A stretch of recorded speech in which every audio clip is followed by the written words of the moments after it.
Hello, my friends. Thank you for joining me today. Welcome to What Is On My Mind News. I am your host, J.R. Dukes. As you may know by now, we have some serious issues going on in our own Congress. Our now former Speaker is out of a job, and that is at the behest of Matt Gaetz, the Florida representative, real close to my town, right outside Orlando. We have a complete mess going on in Congress with all of the many things that are going on right now. On top of everything, we have political infighting within the Republican Party and, of course, at the behest of Florida Representative Matt Gaetz. What can I say about Matt Gaetz? He's no longer on my friends and family plan, to put it mildly. We have liberal congressmen pulling firearms in an effort to allow the government to shut down and to gain political points for the Democrats by shutting down our government. And obviously, right now, nothing's being done about that. The January 6ers, when they did the same thing, aka interrupt Congress, they're facing 10, 20, 30 years in prison. Not this individual from New York State that pulled the fire alarm there inside the Capitol as a deliberate attempt to stop the vote so that the government would shut down. You still have the Republicans engaged in a tit for tat, so to speak. They're out of office, or at least they're in chaos right now with their own speaker, so they went ahead and kicked Nancy Pelosi out of her plush office that I'm guessing they gave her as a courtesy. Fox News is also reporting that you have grown congressmen crying in the hallways of Congress. I didn't say congresswomen, I said congressmen crying in the halls of Congress. What is up with that? And to add more political drama to the mix,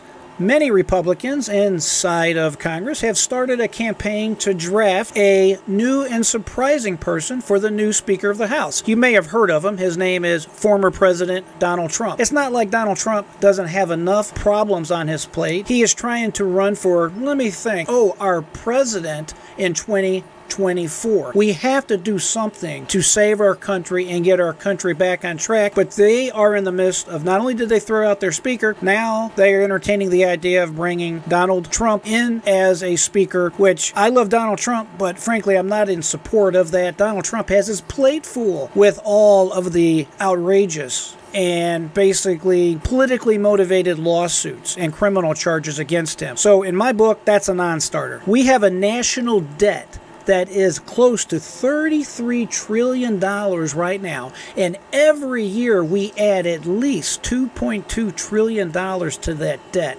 This is unacceptable, unsustainable, and it must stop now. As you probably know, inflation is out of control. Out of control.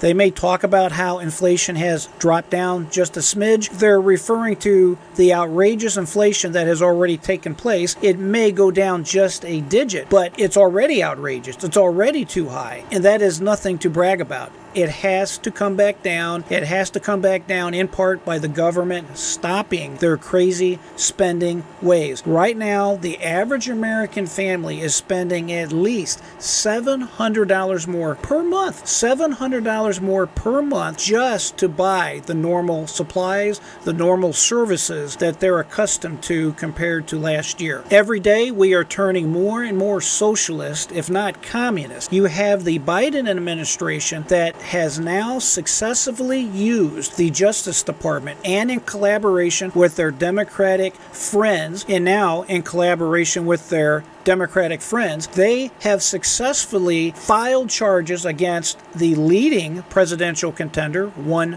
former President Donald Trump, for 2024, and they are tying him up in courtrooms across the country. This was never meant to be the way the Founding Fathers wanted our democracy to work. I frankly don't like it when they use it against Hillary Clinton. I don't like it now that they're trying to imprison Donald Trump. It has to stop. It's not funny. It's wrong. It makes us look like a banana republic. We lose our standing in the world. How can we tell other countries how they should live, how they should have elections, how they should have human rights? And in our own country, we're trying to take out the leading presidential candidate simply because the person in power now, the people in power now, don't like him. It's an outrage, and it's got to stop. Yesterday, The Biden administration proudly and boldly announced that despite a recent U.S. Supreme Court decision telling them that individuals that borrowed money for student loans have to pay it back, that the Biden administration, that their people in power did not have the option of saying, hey,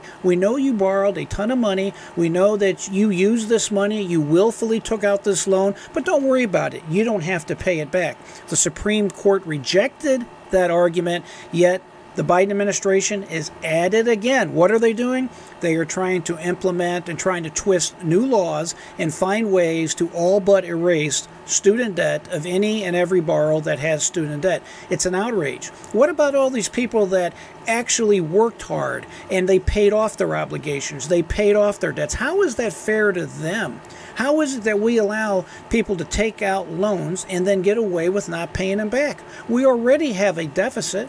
If you take out a loan, you should pay your loan back. It's just that simple. Don't make this complicated, Mr. President. Mr. President, when you willfully decide that, hey, I am going to go ahead and ignore, not abide by a Supreme Court decision telling me I cannot do something lawfully, sir, I submit you have committed an impeachable offense. Yes, sir, an impeachable offense, a real one. And I caution you not to go forward with this. You need to stop and you need to obey the law.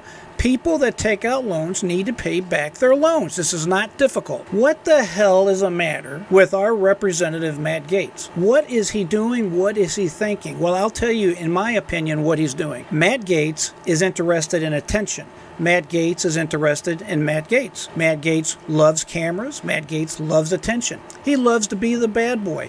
Unfortunately, that's not putting the American people first. It's frankly not putting the people in his district here in Florida first. It's an absolute outrage that he would go ahead and file a motion to have the sitting House Speaker removed from office. And the other people that make up that gang of 8 that threw him out, I hope that the Republican Party unites, goes after these 8 people, takes them off their committee assignments, and that they do whatever they have to do to primary these individuals and get them out of office. I used to be a wholehearted supporter of Matt Gaetz. I can't say that anymore. Matt, I'm very disappointed in you. The American people are disappointed in you, sir. You should have not done this. This is disruptive. The Congress can no longer work. The Congress can no longer go forward with impeachment proceedings against President Joe Biden pertaining to the issues with his son Hunter. And I'll tell you something else that's an absolute crazy outrage. Because of this nonsense that's been going on the last few days, the fact that the president's son, Hunter Biden, was in court entering a plea has all but not been mentioned in the news. It has taken precedence over the president's son in court. Thanks, Matt Gaetz. We really appreciate your efforts. And don't tell me any nonsense that this had to do with the fact that we have a tremendous debt. I appreciate the fact that debt is out of control and the debt has to be taken care of. But Speaker McCarthy had to do what he had to do to keep the government open. You have to deal with what hand that you're dealt. All he did was get an extension for 45 days to try to work things out. Shutting down the government is not a good option at this point. Speaker McCarthy had no choice but to do what he did. There is a very slim majority the Republicans hold inside of the House of Representatives. You simply cannot push your weight around, so to speak, when you only hold roughly a 4 or 5 seat majority. A lot of times, part of governance is trying to meet in the middle and trying to make compromise. You don't always get everything you want, Mr. Gaetz, especially when you don't have a majority of the seats, as far as where you can have more than just 3 or 4 or 5 people say, hey, I'm not going to support my own party. This is ridiculous, sir. You should play within the Republican Party. That's what the Democrats do, and that's one of the reasons why they're successful in advancing their agenda. Representative Gaetz hiding under his statement that McCarthy has broken promises is simply not true. First of all, there has not been enough time that has went by for McCarthy to fulfill all of the promises, all of the things that he said he would fulfill. And in the short time he's been in office, he's got a lot done. Just look at the record. It's pretty clear to me that he's been a relatively successful speaker, even though he's only been in office a very short time. McCarthy has been a tireless campaigner. McCarthy has been raising money for other Republican candidates, trying to get more more Republicans into office and to help the Republican Party in general. Republicans need to get their act together, folks. If Republicans don't get their act together, they're going to really have a potential to mess up the next election. We need to remind ourselves that just in the 2022 election, because of the abortion issue, as I have talked about in previous issues of mine, the Republicans did not do anywhere near as well as they should have. Frankly, in my opinion, they did bad. They only squeaked out, what, a 4 or 5 seat majority, as I've been talking about? This is not acceptable, especially when you have a president that is simply not able to do the job. They are passing these woke, liberal, crazy policies. This climate change junk, this forcing us into electric vehicles that we're not going to all be able to afford, nor is there the technology or the power grid to run all these electric vehicles. Our president is lying, and yet the Republicans want to infight. The Republicans want to pretend like the 2022 election did not happen. We need to get together, build a consensus, and act as one team. That's what the Democrats do. When they have a disagreement, they take it behind doors. When Republicans have a disagreement, they air it out for everybody. But at all times, the Democrats always work as one unit with very, very limited and very few exceptions. And Republicans need to learn from that example. I hope it is not going to cost us next year in the 2024 election. Republicans, get your house together, get your act together, work as one unit. You're not going to get everything that you want. You have to work together for the betterment of our country. There is too much at stake right now to keep this nonsense up. The last election should be a serious wake-up call. We need to build consensus, we need to work as a single unit, and we need to do this now. Truly, the start of McCarthy's problem was when he first took office. He should have never accepted the job with the provision that just one Republican could say, hey, I'm not happy, I'm going to call for a vote. Basically, the seeds of the Speaker's demise were at his own hand because he allowed them to pass this type of silly rule where just one person can go ahead and say, hey, I call for a vote, essentially a vote of confidence, and he lost. I encourage the next Speaker not to take the job if they have that same type of provision. So that's my riff for today. I do appreciate each and every one joining me. It does humble me that you chose to listen to what I have to say. I do appreciate each and every one of you. I always encourage you to have a free mind, which basically means investigate. Think for yourself. Don't accept something as real or as reality just because that's what you've been taught. Go ahead and research it and make your own decisions. At any rate, until next time, I am J.R. Dukes.